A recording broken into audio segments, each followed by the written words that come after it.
그러니까 신학자가 된다라고 하는 거, 뭐 골비처 역시 마찬가지 아니겠어요? 그 60년대 학생운동 그 굉장했죠. 그리고 그 베를린 대학의 철학과 일에서 이 기독교와 마르크스주의를 이제 대화를 하고 평화운동, 뭐 많은 그런 이제 사회적인 이슈에 관여하면서 골비 저 자신도 굉장한 비난과 파문과 뭐 이런 것들을 이제 경험했지만, 뭐 이분이 가지고 있었던 고결한 양심이나 어떤 그 정직성, 뭐 이런 것들에 대해서는 뭐 전혀 의심할 수는 뭐 없지요. 그러나 어쨌든 이런 니체와 루터를 연결짓는 삶의 의미 질문 속에서 세상으로부터 저주와 파문을 당함으로써 비로소 우리는 신학자가 되고 우리는 복음을 사랑하는 목회자가 된다. 뭐 이런 건 참 그 니체의 이 초인의 고결한 윤리와 이 복음과 연결점을 짓는 참 놀라운 이제 그 주장들이다. 뭐 이렇게 살기 어렵잖아요. 그러니까 이 니체의 운명애를 신학적으로 수용됩니다. 그러나 한 가지, 하나님이 없는 운명에는 허무주의와 지옥을 넘어갈 수 없다.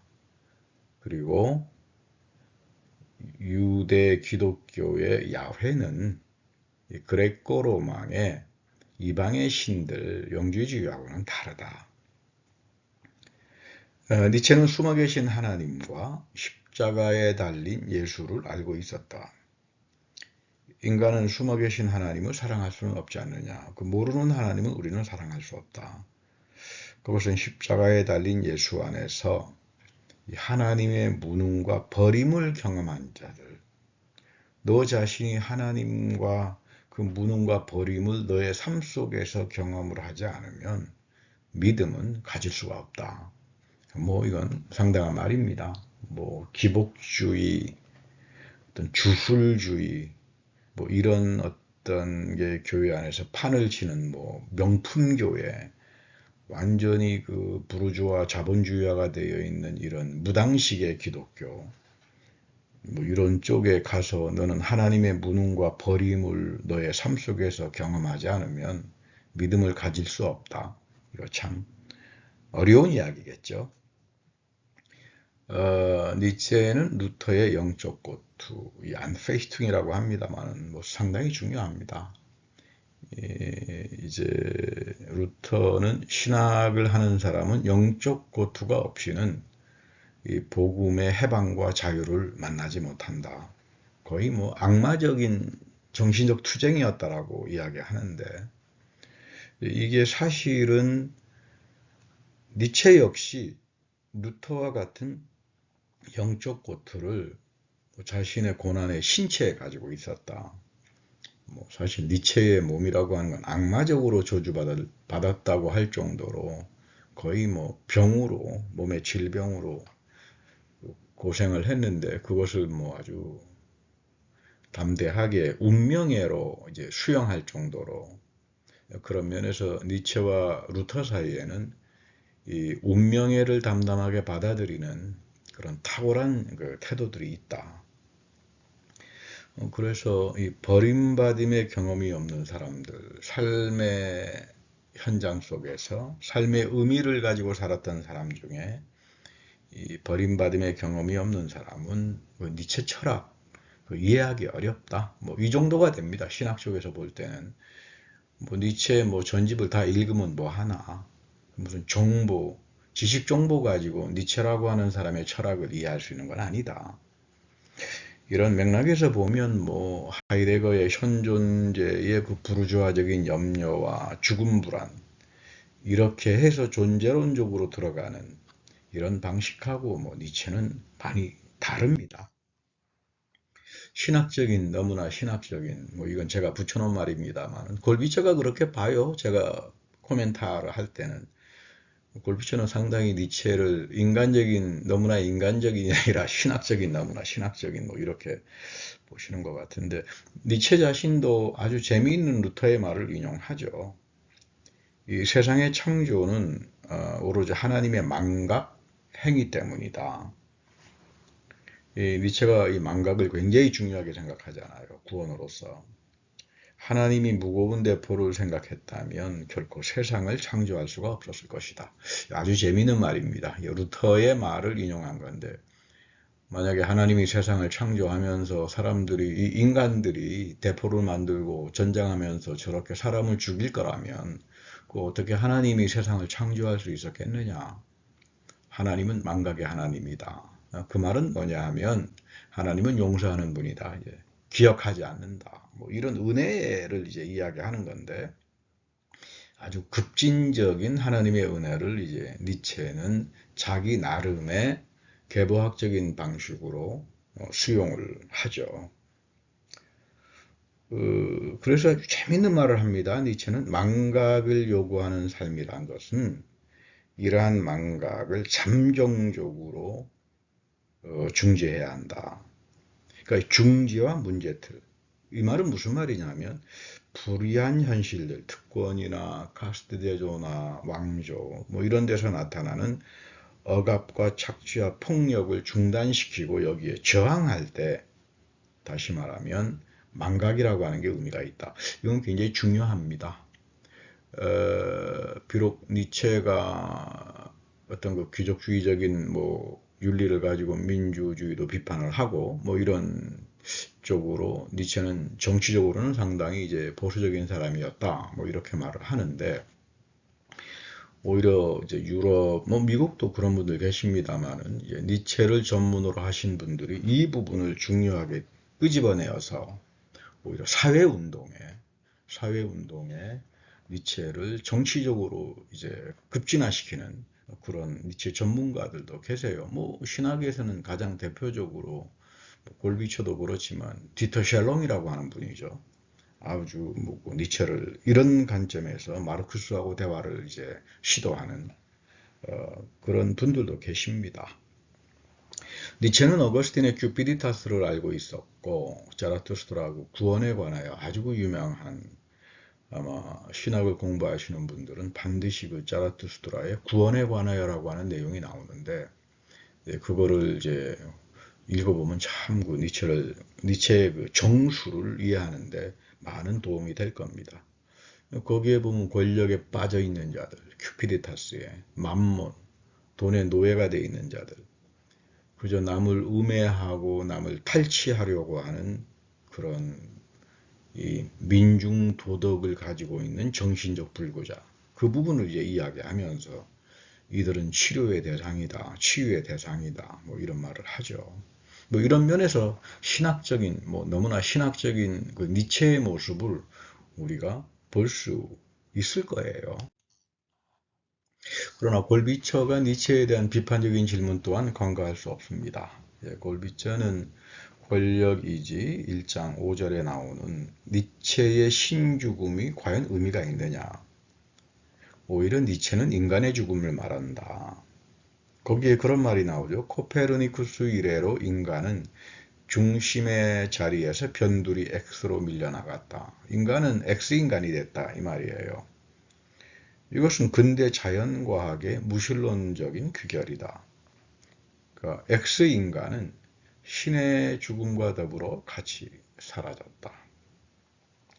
이건 굉장히 중요한 니체의 이야기고, 골비처가 이제 이 부분을 집중적으로 이제 분석하면서 비판적인 질문을 하는데, 이 푸코의 사물의 질서에서도 그 신의 죽음을 통해서 인간이 종언이 된다라고 하는 아주 비슷한 결론을 이제 내리죠. 물론 이제 푸코하고 골비처는 뭐 관련은 없습니다. 그런데 이른바 그 하이데거는 이제 이 부분을 온토시알러지, 인간 존재론을 가지고 신학을 하는 이 모든 형이상학을 이제 하이데거는 해체하는데, 사실 하이데거의 온토시알러지라고 하는 것은 니체로부터 나온 거예요. 신의 죽음을 통해서 인간의 존재도 죽는다. 그러니까 온토시알러지라고 하는 건 니체에게는 불가능한 거죠. 이거를 이제 하이데거가 자기 쪽으로 이제 발전시켰는데, 니체는 이미 근대 자연과학의 무신론에서 죽어버린 신을 뭐 다시 신죽음 선언할 필요 있느냐. 오히려 니체의 신죽음은 교만한 근대의 인간, 큐피디타스의 자본주의적인 큐피디타스에 다 빠져버린 이런 자들에 대한 죽음을 의미하지. 더 나아가서 니체는 지적인 성실함을 가지고 인간을 형이상하게 허상에서부터 끄집어내어서 모든 위험으로 몰아간다. 인간을 10년으로 내몰아간다. 이렇게 말하는 거죠. 극단적인 허무주의의 형식을 이제 긍정적으로 체험함으로써 새로운 삶의 의지로, 힘의 의지로 이제 갈 수 있다. 뭐 이런 건데, 골비처는 이것은 니체의 자라투스트라에게도 적용될 수 있다. 그러니까 뭐 자라투스트라가 무슨 신은 아니니까, 니체가 디오니소스를 무슨 신으로 생각하는 사람은 아니니까, 디오니소스라고 하는 그 십자가에 달리신 예수, 이 둘을 가져다 놓고 이제 자기의 그 철학을 전개한 사람이니까, 이 포스트 니체 시대에 인간과 자연의 삶의 황폐함과 허물을 가져온 것은 자본주의가 일으킨 혁명이었다. 그러니까 이런 허무주의가 자연과학과 기술 진보에 연결되는데, 하이데거는 니체의 그 지배의 의지를 잘 알고 있었고, 이 근대 과학을 몰아세우는 착취의 틀이다. 게슈텔이라고 하는 말인데, 그 하이데거가 그 기술이란 무엇인가라고 하는 그 성찰에서 아주 중요하게 이런 그 지배의 의지를 통해서 근대 과학의 테크놀로지라고 하는 것은 고대 그리스의 테크네하고 비교했을 때 그 관련이 없다. 원래 고대 그리스에서 테크네라고 하는 말은 이런 아리스토텔레스나 플라톤에게서 이 시적인 것, 이 시의 세계로 이제 나타나기 때문에 하이데거는 이제 시와 예술 쪽, 특별히 이제 시로 이런 그 현대 몰아세우는 착취에 들인 근대 과학을 비판하고 거기서 이제 해결점을 보아야 된다. 뭐 이렇게 말을 하는데, 아마 뭐 시를 쓰시는 분이나 문해 비평하는 분들은 상당히 높게 평가하시는데, 오히려 사회학 쪽에서는 뭐 하이데거는 테크놀로지 이해 못한 사람이다. 이렇게 아주 혹평을 하는 그런 학자들이 많아요. 왜 그러냐 하면 과연 그 현대 테크놀로지라고 하는 게 시를 써가지고 해결이 되겠느냐. 그리고 이 하이데거에게는 아주 결정적인 약점이 니체의 고결한 윤리 없다. 그리고 저 근대 과학이 어떻게 자본의 지배를 통해 가지고 이 지배 방식으로 오늘 오히려 허무주의에 다시 말하면 근원은 이 자본주의에 기초한 자연과학과 기술 진보의 이 곱비 불려버린 이런 지배 방식들인데, 그게 과연 시에서 가능하냐? 허무주의는 예술에서 절대로 극복되지 않는다. 뭐 이건 사회학자들이 봅니다. 물론 뭐 문해비평이나 예술 하시는 분들은 또 예술 속에 담겨져 있는 원초적인 생에 대한 그런 중요한 부분들이 있죠. 그러나 이제 사회학자들은 예술은 이미 문화 산업에서 자본 논리에 거의 다 포섭이 되어 버리는데, 권력과 돈에 그건 뭐 자기 본능 충동에 다 빠져버린 뭐 그런 속에서 인간은 액수가 되어 버리는데 과연 이게 가능하겠느냐? 이 지점에서 골비처가 하는 질문입니다. 진정한 허무주의의 극복은 자본주의가 일으킨 유례없는 세계사적인 혁명과 자연과학, 그리고 이 기술 진보를 어떻게 규제하느냐, 그리고 어떻게 국가가 이 시민사회 안에서 예속된 자들이랄지 기술이 갖고 있는 혜택들을 분배 종류로 파악해 들어가느냐. 그러니까 이 코페르니쿠스와 갈릴레오, 뉴턴의 물리학, 그리고 다윈의 진화론에 성서적 하나님의 자리는 없다. 그러니까 니체 이전의 신은 추방이 되었고, 또 분명한 거는 니체는 나름대로 포텐셜리티, 정치에 대한 어떤 그 포텐셜리티를 가지고 있었지만 인권이나 평등, 그리고 사회주의 운동, 그리고 자연과학에 대한 치밀한 분석, 그리고 그런 기술들이 어떻게 근대를 허무주의화하느냐, 뭐 여기에 대한 그 제대로 된 이제 분석은 하지 못했다. 과연 니체의 초인의 윤리로만 세상을 구원하기는 이제 어렵지 않느냐. 그래서 이제 골비처의 주장은 이 자본주의 혁명에 대항하는 하나님의 혁명은 십자가에 달리신 예수와 부활 안에서 삶의 의미로 출현하고, 그리고 여기서 현자화가 된다. 여기서 현자화가 되기 때문에 기독교 신앙이라고 하는 것은 이런 자본주의가 일으키는 허무주의, 근대 과학의 기술의 문제, 정의의 문제, 이런 쪽으로 참여하지 않고서는 허무주의는 그렇게 신화 예술에서 극복된다라고 하는 건, 그것은 다 그 자본 논리의 포섭이 되어버린 뭐 이런 세계 속에서는 불가능하지 않겠느냐. 물론 뭐 시를 쓰시는 분들이나 예술을 하시는 분 가운데는 어떤 그 고결한 정신을 가지고 있고 원초적인 어떤 생의 의미를 이야기하는 뭐 그런 분들도 계시는 걸로 저도 알고 있어요. 일반화하기는 어렵습니다만은, 이 헬무트 골비처가 쓴 Die Kapitalistische Revolution, 굉장히 중요한 아주 유명한 책입니다. 미국에서 이제 번역이 되고 있고 상당히 좋은 일인데, 이 책은 아주 독특한 책이에요.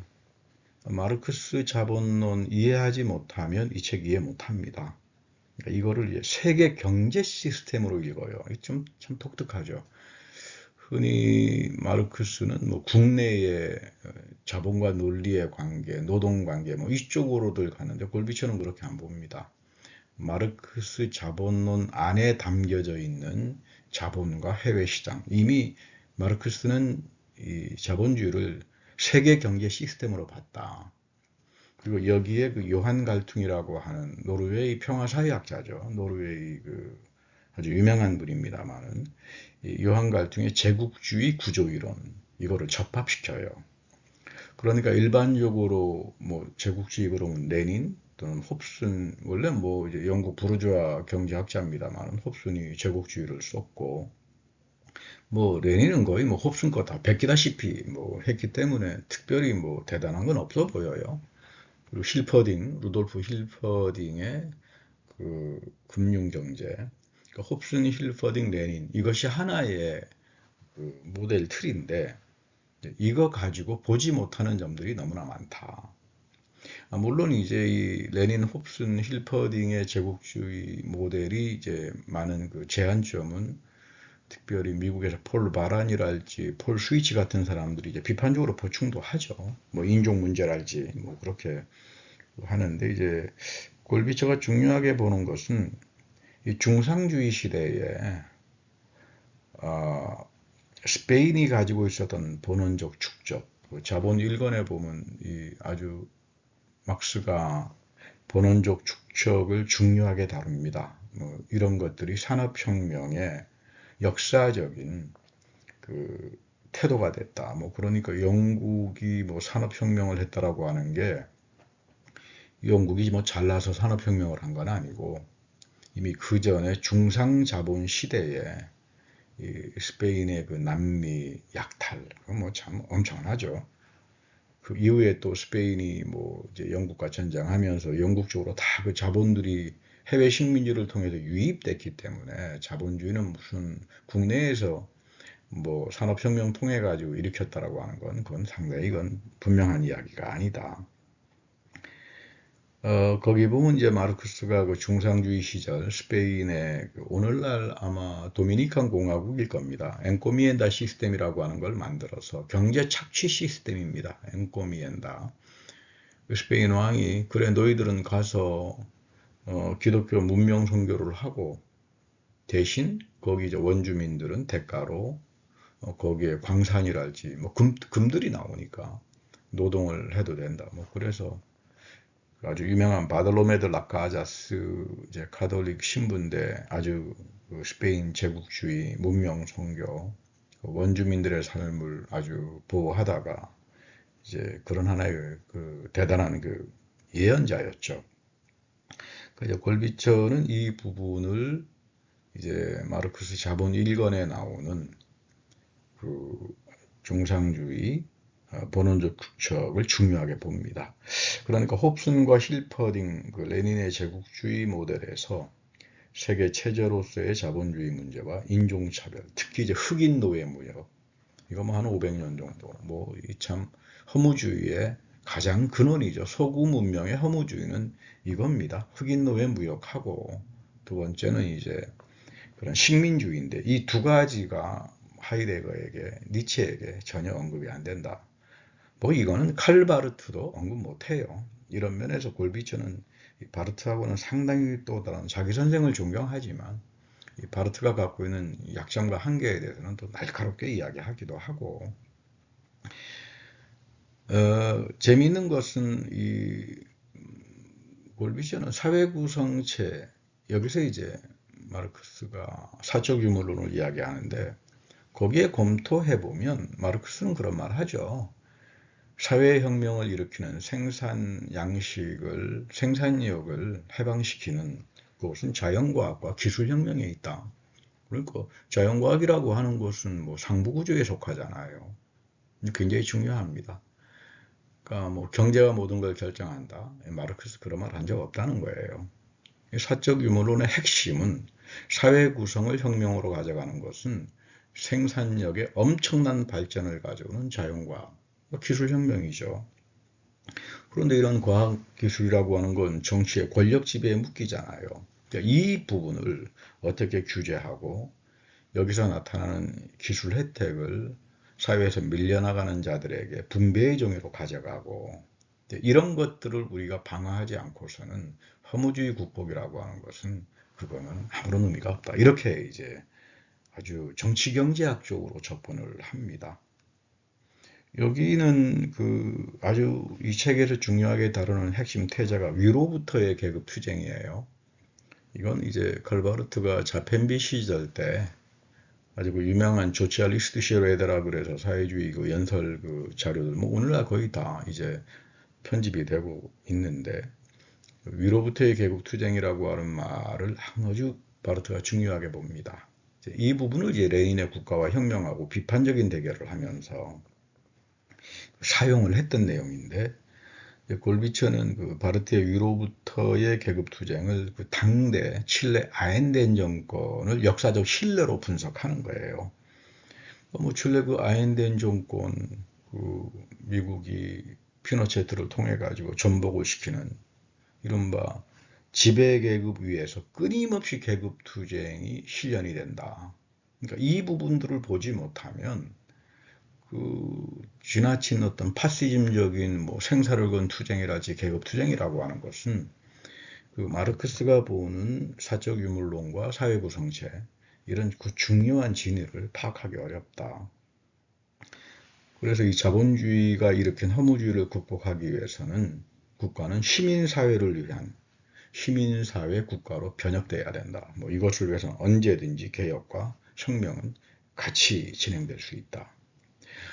아마 미국에서 이제 이 책이 번역될 경우에 과연 미국 사람들이 이 골비체가 이야기하는 이 엄청난 정치 경제학과 이 신학을 연결하는 이런 부분들이 뭐 잘 이해됐으면 좋겠다, 그런 생각이 듭니다.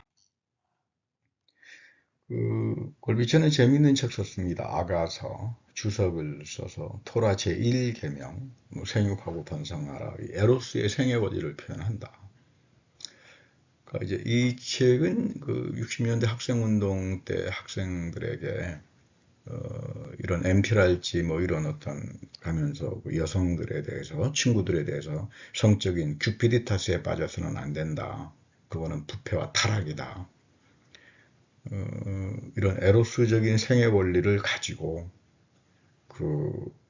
친구들에게, 사랑하는 여자들에게 존경심을 가질 수 있어야 되고, 이건 어떤 면에서 보면 그 당시 마르쿠제가 에로스와 문명이라고 하는 프로이드를 이제 비판이론 쪽에서 재해석한 아주 유명한 책입니다만은, 그 책에 대한 아주 신학적인 답변이라고 볼 수 있어요.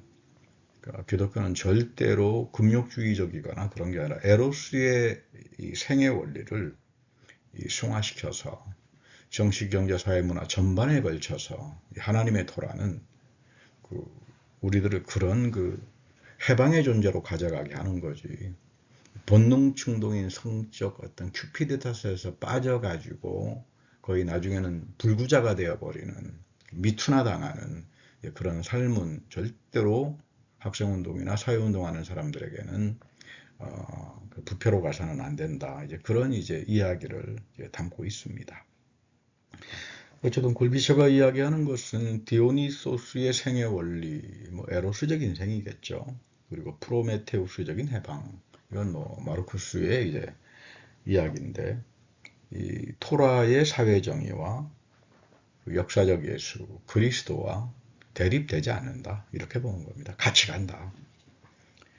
특별히 오늘날 자본주의 생산 양식과 세계 경제 체제에서 신제국주의가 어떻게 글로벌 측면에서 착취, 분리, 침투를 통해서 엄청난 인종차별의 범죄들, 생태계 파괴, 그리고 주변부들을 약탈 시스템으로 끌어들이는가, 이런 부분들을 상당히 비판적으로 분석하고, 뭐 이런 허무주의의 교회는 하나님의 혁명에 참여하고 그 양식이 있는 시민 주체들과 더불어 같이 공동인간성이죠. 연대하고 보다 많은 민주주의, 보다 많은 사회정의, 그리고 보다 많은 자연의 삶의 권리에 기초한 시민사회 국가를 새롭게 창출할 수 있어야 한다.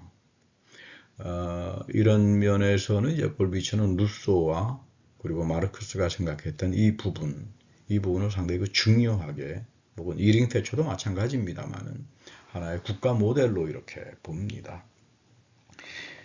재미있는 것은 골비처가 80년도에 흑인 신학에 대해서 글을 쓴 게 있어요. 뭐 제임스 콘 선생이 뭐 아주 극찬을 했죠. 유럽 사람 중에 백인 가운데 흑인에 대해서 이 정도의 신학을 쓴다면 저 사람은 흑인이다. 마음속으로. 뭐 이렇게 정도 말할 정도로 뭐 구체자인 레이카 교수에게 직접 들었습니다만은, 뭐 코넬 웨스트, 그리고 오늘 하버드 대학에서 아마 미국에서는 최초로 골비처 마쿠밭 가지고 칼바르트를 제임스 코너하고 비교해서 아주 세 권의 책으로 아주 뭐 좋은 책을 냈죠. 이런 쪽으로 이 골비처의 흑인 신학은 특히 칼바르트와 함께 미국에서는 공공 흑인 신학으로 아주 새로운 신학의 전망으로 많이 논의들이 되고 연구들이 됩니다. 뭐 결론적으로 골비처는 특별히 기독교인들에게 자본 1권에 나오는 본원적 축적에서 마르크스가 신랄하게 비판했던 이 모든 본원적 축적과 노예 문역과 이런 인종차별과 식민주의에는 기독교적인 성격이 있다. 자본의 기독교적인 성격이 있다.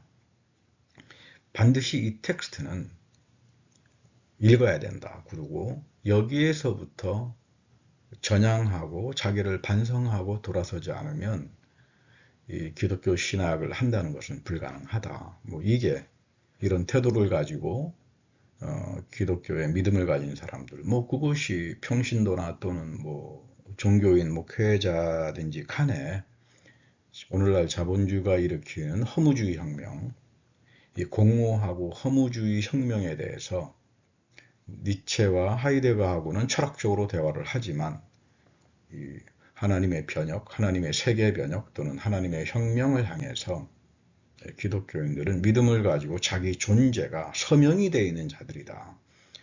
하나님의 혁명의 존재의 사인을 가진 사람들이기 때문에 이 길로 걸어가는 것이 진정한 의미에서 삶의 의미를 추구하는 신학이 될 수 있다. 이게 우리가 골비처의 결론이라고 이야기할 수 있을 겁니다.